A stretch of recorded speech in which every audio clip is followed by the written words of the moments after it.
देखी बहुत सुंदर गीत के भाव बा। हमने के यहाँ झूमर गावल जाला। ए राजा बता के जा, ए राजा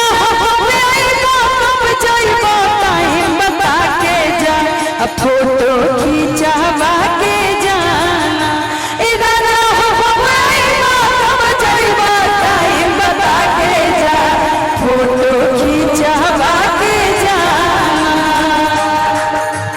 और यही में कहत हरी तोहराया माँ के बोली हमरा लागे करे जामे गोली। तोहराया माँ के बोली हमरा लागे करे जामे गोली।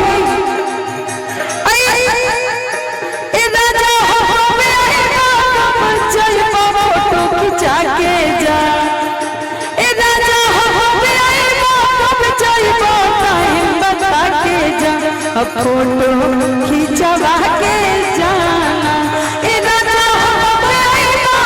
चलबा टाइम बता के जा, फोटो खिंचवा के जाना।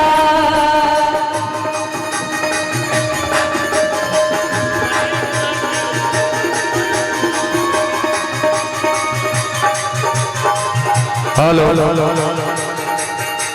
और इनाम के दौरान में राजेश मुखिया जमुआ पटवार नवादा से, जिन्होंने 501 किलो नवाजे हैं, हम उन्हें पूरी टीम की तरफ से शुक्रिया और धन्यवाद देना चाहेंगे।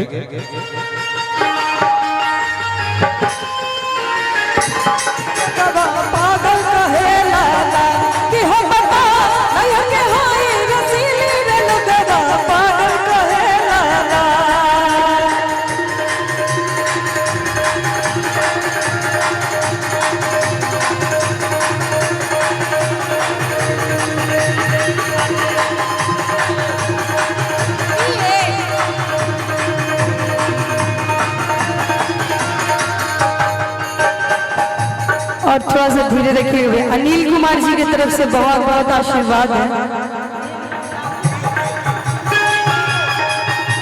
अनिल कुमार जी पियो, हमरा भी जो नाम होता है हम कहते नहीं। बाकी भैया के लिए और हमारे म्यूजिशियन टीम के लिए एक बार जोरदार ताली हो जाए।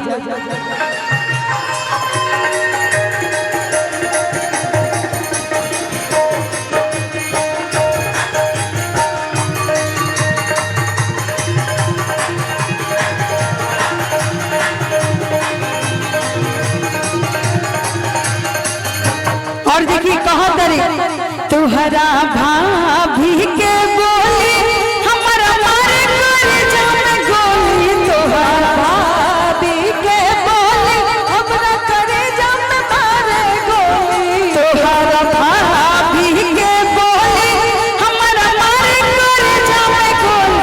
राजा भाभी के आना करा के जा, राजा भाभी फोटो खिंचवा के जाना। ए राजा कब जाइबो टाइम बता के जाना। ए राजा कब जाइबो टाइम बता के जा, फोटो खिंचवा के जाना। ए राजा कब जाइबो टाइम बता के जा, फोटो खिंचवा के जाना।